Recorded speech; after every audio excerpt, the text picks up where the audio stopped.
대형마트에 가면 없는 것 빼고 다 있다는 말이 있을 정도로 이제 모든 것이 다 있습니다. 간편식이 생겨서 요리를 못하는 사람도 간편하게 요리가 가능하며 우리 몸에 좋다고 말하는 건강에 좋은 기능성 식품도 많이 보입니다. 하지만 그 중에는 건강을 해치는 나쁜 식품이 숨어 있습니다. 값싼 화학 첨가물로 속인 이런 식품들을 먹게 되면 오히려 건강이 더 안 좋아집니다. 반드시 뒷면의 식품 성분을 잘 살펴보고 구매하셔야 합니다. 오늘은 마트에서 구매할 때 피해야 할 식품은 어떤 것이 있는지 알아보겠습니다. 돈이 되는 건강 정보.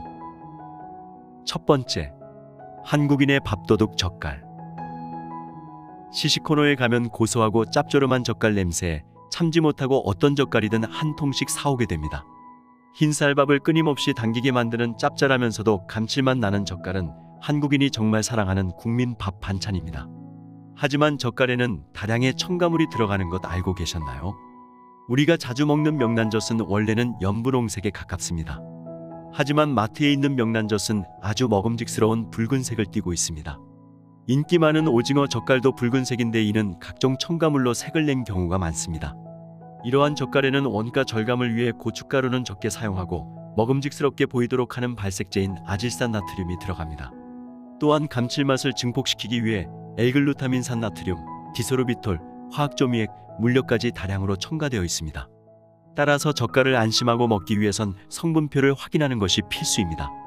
첨가물이 많이 들어간 젓갈은 되도록 섭취를 피하고 가능한 들어간 원재료의 수가 적은 것을 고르는 것이 좋습니다. 식당에서 반찬으로 나오는 젓갈을 먹을 때도 너무 색깔이 붉은 젓갈은 피하는 게 좋겠습니다. 또한 국제암연구소에서 젓갈을 인간에게 암을 유발하는 것이 확실한 일군 발암물질에 포함시켰습니다. 젓갈이 일군 발암물질이 된 건 바로 젓갈을 발효할 때 사용되는 소금 때문입니다. 소금 자체로는 일군 발암물질이 아니지만 젓갈 속 단백질이 소금의 아질산염과 만나게 되면 니트로사민이라는 물질이 만들어집니다. 이 니트로사민이 암을 유발할 수 있는 성분으로 밝혀진 것입니다. 따라서 젓갈은 성분이 좋더라도 너무 많이 드시는 것은 자제하는 것이 좋습니다. 두 번째, 몸에 좋은 기름 올리브유. 마트에 가시면 몸에 좋은 기름이라고 생각하고 비싼 돈을 주더라도 올리브유를 사시는 분들 많으실 겁니다. 하지만 올리브유는 특히 잘 보고 구매하셔야 하는 제품입니다. 올리브유가 아무리 몸에 좋은 성분이 많은 식품이라도 제대로 조리해야 건강에 도움이 됩니다. 종류에 따라 잘못 쓰면 오히려 건강을 해치는 역효과가 날 수 있기 때문입니다. 올리브유는 크게 버진 올리브유와 퓨어 올리브유로 나뉩니다. 이 중 퓨어 올리브유는 180도 이상의 튀김 등의 요리를 할 때 사용되지만 버진 올리브유는 가급적 고열로 조리할 때는 사용하지 않는 게 좋습니다. 특히 올리브유가 기름에 타면서 연기가 나기 시작하면 벤조피렌이라는 발암물질이 발생합니다. 예전부터 서양에서는 유달리 굴뚝 청소부들에게 음낭암이 많았고 연료 제조업계의 노동자들에게서 피부암이 많습니다. 이는 모두 업무 중 벤조피렌에 노출되어 암이 생긴 것입니다. 이런 벤조피렌을 직접 먹게 되면 암은 더 빠르게 걸릴 것입니다. 또한 버진 올리브유는 170도 이상의 열이 가해지면 영양성분이 타서 없어져 버릴 수 있습니다. 항산화, 해독, 항균작용을 하는 성분들이 열에 약하기 때문입니다. 그렇게 되면 올리브유가 콩으로 만든 일반 식용유와 다를 게 없게 되어버립니다. 버진 올리브유는 나물을 무치거나 샐러드 소스를 만들 때 사용하는 게 영양을 제대로 먹는 것입니다.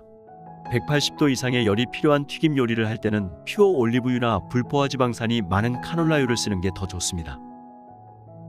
세 번째, 건강한 간식 견과류. 견과류는 단백질과 비타민, 미네랄, 오메가3 등 영양 성분이 풍부합니다.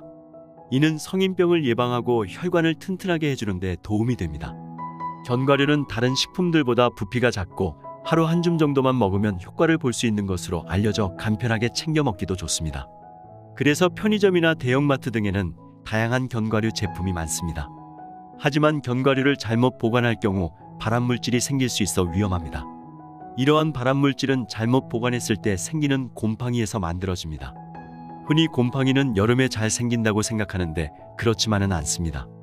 물론 곰팡이는 습기가 많고 더운 여름에 조심해야 하는 것은 맞습니다. 하지만 요즘같이 추운 날씨엔 난방 사용이 증가하는데 이때 높아진 실내 온도로 인해 겨울철에도 곰팡이가 번식할 수 있는 환경이 만들어집니다. 특히 견과류 등에 피는 곰팡이는 아플라톡신, 오크라톡신, 제랄레논 등 곰팡이 독소를 생성됩니다. 아플라톡신은 주로 호두, 땅콩, 잣을 이용한 가공품에서 발견됩니다. 최근 한 땅콩잼 스프레드 제품에서도 아플라톡신이 기준치보다 초과 검출돼 식약처가 해당 제품 판매를 중단하고 회수 조치했습니다. 아플라톡신은 간에 독성을 일으켜 간암을 유발합니다. 오크라톡신은 신장과 간의 독성 물질이며 면역 억제 등을 유발하는 것으로 알려져 있습니다. 제랄레논은 생식기능 장애나 불임 등을 유발할 수 있습니다. 따라서 마트에서 견과류를 구입할 때는 반드시 유통기한을 잘 살펴봐야 합니다. 아직 곰팡이가 생기지 않았더라도 유통기한이 짧으면 금방 곰팡이가 생길 수 있기 때문입니다. 마트에서 견과류를 구입하여 집에 보관할 때는 곰팡이가 피지 않도록 각별한 주의를 기울여야 합니다. 습도 60% 이하, 온도는 10에서 15도 이하에서 보관하고 최대한 온도 변화가 적은 곳에 두는 것이 좋습니다. 땅콩 등 껍질이 있는 견과류 가능한 껍질째 보관하셔야 합니다. 곰팡이가 피었다면 절대 섭취하지 말아야 합니다. 곰팡이 독소는 곰팡이가 생긴 식품 내부에 생성되고 열에 강해 쉽게 제거되지 않습니다. 상처가 보이거나 변색된 부분이 많은 견과류도 섭취하지 않고 버리는 게 좋습니다. 네 번째, 색을 내는 캐러멜 색소. 최근 홍삼에 캐러멜 색소를 몰래 넣어 가짜 홍삼을 팔았던 업체가 식약처에 적발됐습니다. 캐러멜 색소는 홍삼 같은 건강기능식품에는 첨가할 수 없기 때문입니다. 하지만 캐러멜 색소는 일반 식품에는 합법적인 식품 첨가물로 가장 흔히 사용되는 착색료 중 하나입니다. 캐러멜은 원래 포도당을 가열해 갈색으로 변할 때까지 졸인 것으로 기본적으로 천연 성분입니다. 하지만 화학공정을 통해 만들어지는 캐러멜 색소들이 있습니다.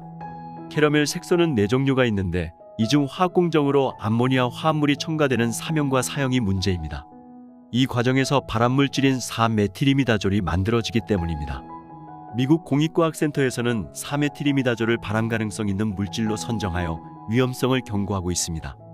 미국 내에서는 캐러멜 색소가 기준치 이상 포함된 콜라의 발암 가능성이 제기되기도 했습니다. 요즘 마트에서 무캐러멜 색소라고 홍보하는 제품이 눈에 많이 보입니다. 우리가 흔히 먹는 식품 중에는 캐러멜 색소가 포함된 것들이 의외로 많습니다. 아이들이 좋아하는 과자류와 콜라에도 당연히 사용되고 있습니다. 서민 음식의 대명사인 짜장면의 검은색 소스에도 들어있습니다.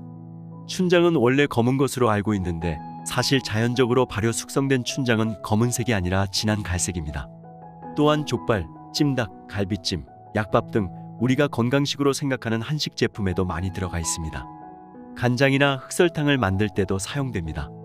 건강을 위해 먹는 블랙푸드에 캐러멜 색소가 대부분 들어가 있다는 것은 참 슬픈 일입니다. 따라서 가능한 검은 식품을 구입하실 때는 성분표를 확인하여 캐러멜 색소가 없는 제품을 구입하시기를 추천드립니다.